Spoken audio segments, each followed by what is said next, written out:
조금 민감하죠. 성적인 얘기는 민감하면서도 또 재밌는 주제가 아닐까 싶어요.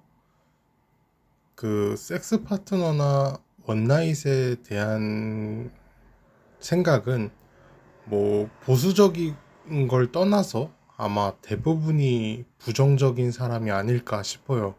물론 긍정적인 사람도 있겠죠.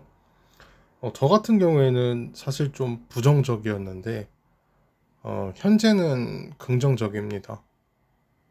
왜 그런지는 이제 서서히 하나하나 설명을 드릴게요. 우선 제가 시작 전에 말씀을 드리고 싶은 건 저는 절대로 불륜이나 바람 피는 거를 응호하는 것이 아니에요. 그러니까 원나잇이랑 섹스 파트너 제가 설명하는 그 두 가지는 둘 다 모두 솔로라는 가정하에 말씀을 드리는 겁니다.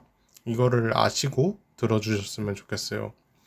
우선 원나잇부터 이야기를 해보자면 원나잇이 뭐냐면 오늘 만난 사람과 하룻밤을 잔다는 뜻이에요. 그래서 처음 만난 사람과 오늘 성관계를 맺는 걸 원나잇이라고 합니다. 부정적인 이유에서는 성병이 있을 수가 있고 처음 본 사람과 어떻게 성관계를 맺냐 문란하다 라고 욕을 할 수 있겠죠. 그러니까 저는 조금 더 철학적으로 접근을 해볼까 해요. 우선 처음 본 사람과의 성관계가 문란하다. 이것은 사실 개인의 가치관일 뿐이에요. 왜냐? 과거에, 정말 과거에 우리나라예요. 다른 나라도 아니고 우리나라에서도 여자는 남편의 얼굴을 모르고 결혼을 했습니다. 결혼할 때가 돼서야 그때 신랑 얼굴을 처음 보는 거예요. 남자도 마찬가지인 경우도 있었고요. 그래서 그 처음 본 날 그냥 결혼을 하고 그 처음 본 날 관계를 맺는 경우가 있었어요. 그냥 지금도 그렇잖아요. 결혼하면 결혼식하고 그 다음에 신혼여행 가서 성관계를 맺듯이 과거에도 그냥 그날 결혼해서 그날 성관계를 맺은 거죠.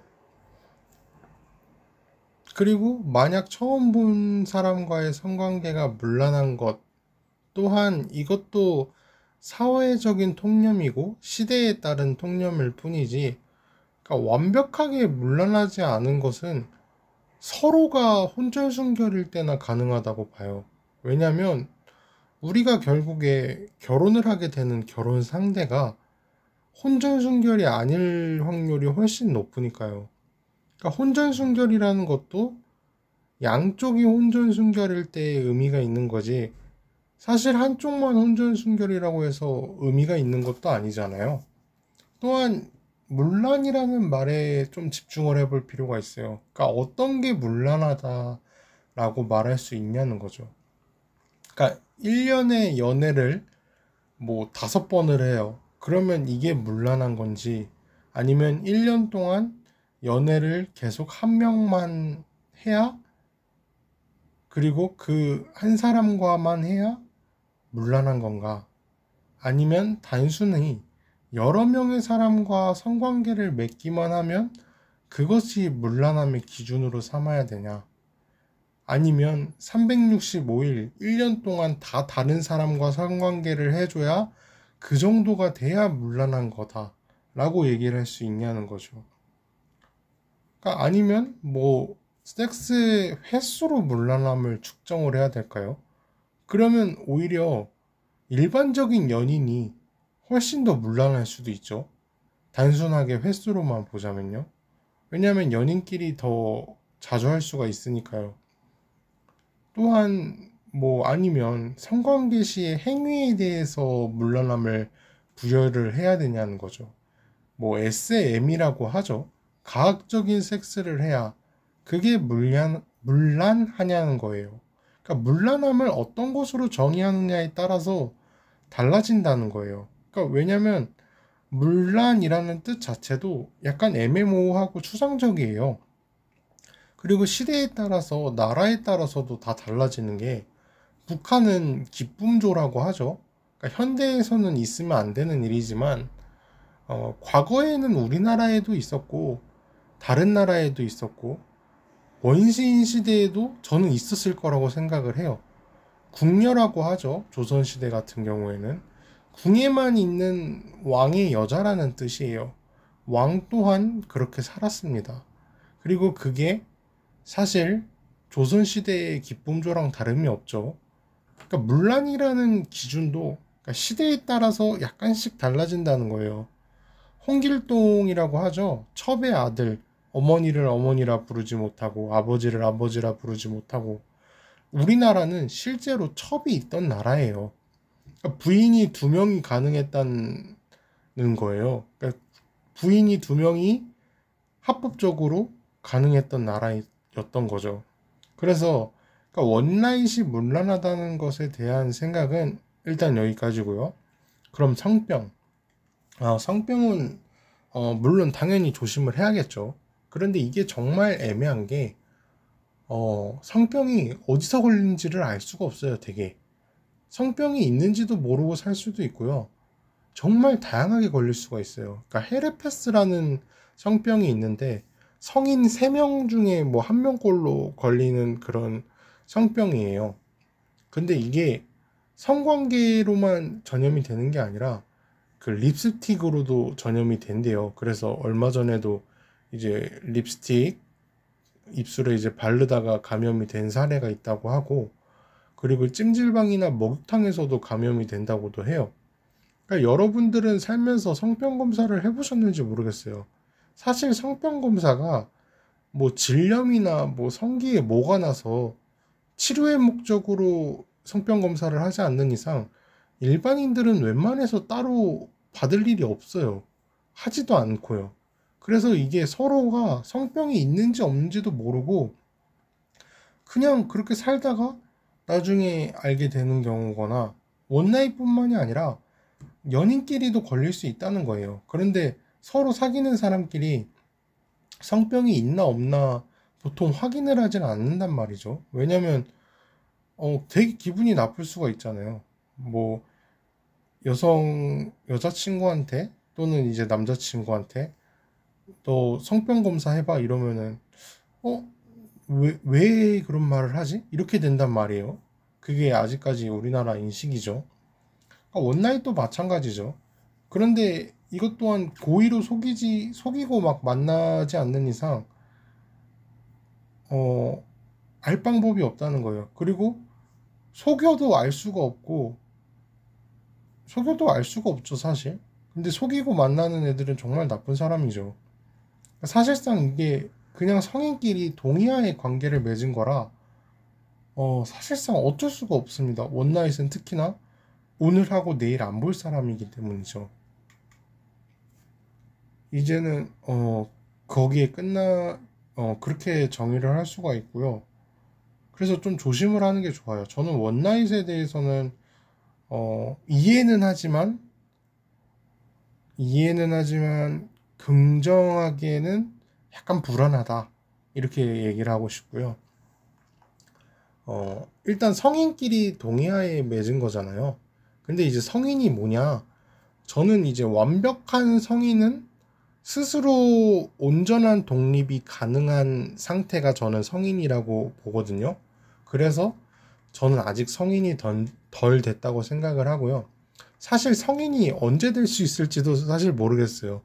그러니까 현대의 성인 그리고 갈수록 미래의 성인은 부모님에게 용돈을 안 받고 자기가 벌어서 자기 돈 쓰면서 살아가기만 해도 성인이 아닐까 싶어요. 그런데 성인끼리의 성관계에서 발생한 일은 사실 서로의 책임일 뿐이라는 거죠. 그럼 이제 섹스 파트너로 넘어가 볼게요. 섹스 파트너는 뭐냐?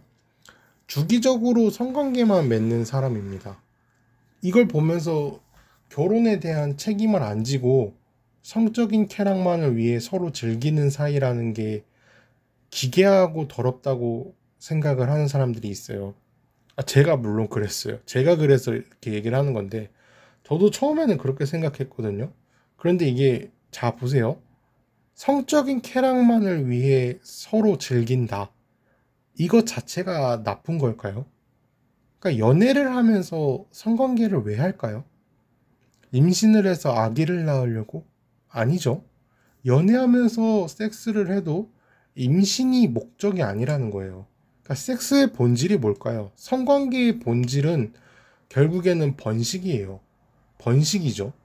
그런데 번식을 하지 않는 모든 성행위는 쾌락을 위한 행위라는 거예요. 자위도 그렇죠. 자위가 번식을 위해서 하는 행동이 아니잖아요. 그리고 뭐 섹스를 연습을 하기 위해서 하는 행위도 아니죠. 그냥 자기 기분 좋으려고 하는 거예요. 연애 중에는 섹스도 결국 서로 쾌락을 위해서 콘돔을 끼거나 피임을 하거나 그렇게 성관계를 맺는단 말이죠. 그러면 쾌락이 목적인데 쾌락이 목적인 건 둘 다 똑같은데 뭐가 다르냐는 겁니다. 성관계가 쾌락이 아니라 사랑의 확인을 위해서 하는 거다. 그러면 성관계를 안 하면 안 사랑하는 건가요? 육체적인 사랑만이 사랑을 확인할 수 있는 유일한 방법일까요? 그러니까 정신적인 사랑은 사랑이 아니냐는 겁니다. 육체적인 사랑만이 사랑이라면 섹스 파트너도 사랑하고 있는 거죠. 더더욱 연인과 다를 게 없어진다는 거예요. 또한 섹스 파트너가 연인보다 서로 더 깔끔할 수가 있어요. 왜냐? 주기적으로 볼 사이니까 서로 성병 검사를 잘 할 수밖에 없겠죠. 성관계만을 위해서 만나는 사람이니까. 그리고 성병이 걸리면 둘 중에 하나잖아요. 무조건 확실한 거니까. 또한 성욕 해소도 할 수 있죠. 그리고 연인과의 스트레스를 전혀 받지 않는다는 거예요. 분명 연인과 사랑은 섹스만 하는 사이와는 다른 감정이 분명히 있어요. 그리고 더 풍족하죠. 그러나 단점도 있다는 거예요. 그런데 섹스 파트너끼리는 감정을 느끼지 않는 대신에 스트레스를 받을 일도 거의 없다는 거죠. 그리고 책임으로 넘어가자면 연인끼리의 성관계로서 책임이 뭐가 있을까요? 임신하면 결혼하는 거? 그런데 섹스 파트너가 오히려 성관계에 있어서는 더 책임감이 있습니다. 왜냐? 섹스 파트너끼리는 임신할 일 자체를 안 만드니까요. 연인끼리 임신을 왜 할까요? 콘돔 없는 질레 사정, 이거죠. 그런데 섹스 파트너끼리 책임 없는 관계이기 때문에 책임 못 지는 일 자체를 안 한다는 겁니다. 섹스 파트너끼리 질레 사정하는 일은 없을 거 아니에요. 또한 성관계를 꾸준히 맺는다는 게 더럽다. 그러면 전 세계 모든 사람은 깨끗한 사람들보다 더러운 사람들이 더 많다는 거죠. 이혼하고 재혼하는 사람들 전부 다 더러운 사람들이죠. 천년의 첫 결혼이 아닌 사람들은 다 더러운 사람들이라는 겁니다. 연애를 오래 한 사람은 그 사람과 수많은 관계를 맺었을 거고 그 사람과 내가 만나게 됐다고 해서 그 사람을 더럽다고 할 수 있냐는 거죠. 그리고 과거에 그 사람을 사랑했고 헤어졌을 뿐인데 말이죠. 그러니까 이렇게 말할 수도 있을 것 같아요. 섹스 파트너가 있는데 연인한테 떳떳할 수 있냐? 떳떳할 수 없죠. 그리고 저는 떳떳하면 안 된다고 생각해요. 그리고 그거를 알릴 필요도 없고 알리면 안 되는 겁니다. 연인이 생기자마자 섹스 파트너는 정리를 해야 되는 거예요. 그러니까 제가 얘기를 하고 싶은 건 서로 솔로일 때 외로운 사람끼리 성욕해서만 하는 게 섹스 파트너인 거지. 그리고 그렇게 한 거지. 연인이 생겼으면 정리를 해야 되는 거예요. 당연히 정리를 해야죠. 그러니까 떳떳하면 안 되는 거예요. 이건 정말 당연한 겁니다. 그럼 섹스 파트너는 떳떳하지 않으니까 나쁜 거 아니냐? 자, 그러면 어디까지 떳떳해져야 되냐는 거예요. 그러니까 동거했으면 전에 동거한 사람을 다 말을 해야 될까요? 나 누구랑 전 여자친구, 전 남자친구랑 동거를 했어. 5년을 동거를 했어. 뭐, 내 사랑은, 내 첫사랑은 현재까지 모든 사람과의 연애와 동거, 이런 걸 다 얘기를 해야 되냐는 거죠. 섹스 횟수를 나열을 해야 될까요? 뭐 첫 번째 사귄 사람이랑은 몇 번을 하고 헤어졌고, 뭐 마지막은 동거를 해서 하루에 몇 번씩 했으니까 뭐 몇백 번은 한 것 같아. 이렇게 나열을 해야 그래야 떳떳하냐는 거예요. 그러니까 그냥 성인끼리 솔로일 때 관계를 맺었고 연인이 생겼으니까 정리를 했다. 이렇게 보면 사실 연애랑 다를 게 없다는 거예요. 연애하면서 성관계 하겠죠. 그리고 헤어지면 새로운 사람 만나서 또 연애하고 성관계도 하겠죠. 그런데 더럽다고 문란하다고 떳떳하지 못하다고 하진 않잖아요. 왜냐? 관계를 정리하고 한 사람에게 집중을 하면 되니까요. 똑같다고 봐요. 연애는 연애대로, 섹스파는 섹파대로, 원나잇은 원나잇대로 이걸 다 같이 하는 애들은 미친 새끼죠. 다 같이 하는 건 저도 아니라고 봐요. 그리고 여자친구가 있고 남자친구가 있고 연인이 있는데 이러면 안 되는 거죠. 그런데 정말 냉정하게 보면 솔로 남녀가 그냥 성관계만 맺는 사이 이거를 욕할 수가 있냐는 거죠. 사실 욕할 수가 없어요. 따지고 보면 서로 뭐 돈이나 대가를 주고 받았냐? 이제 돈을 주고 샀다. 창녀를 샀다. 이러면 문제가 될 수가 있겠죠. 그런데 서로 대가나 돈을 주고받은 게 아니에요. 그리고 서로 뭐 상처를 주었는가? 이것도 아니죠. 그러니까 이게 비판을 할 수가 없다는 거예요. 따지고 보면. 그러니까 사회적인 통념을 이렇게 비꼬아서 분석해보고 얘기해보는 것도 나름 재밌습니다. 이번 이야기는 여기까지였고요.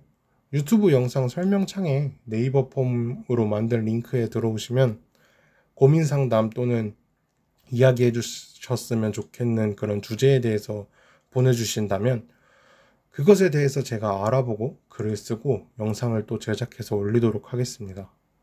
끝까지 들어주셔서 감사하고요. 좋은 하루 보내세요.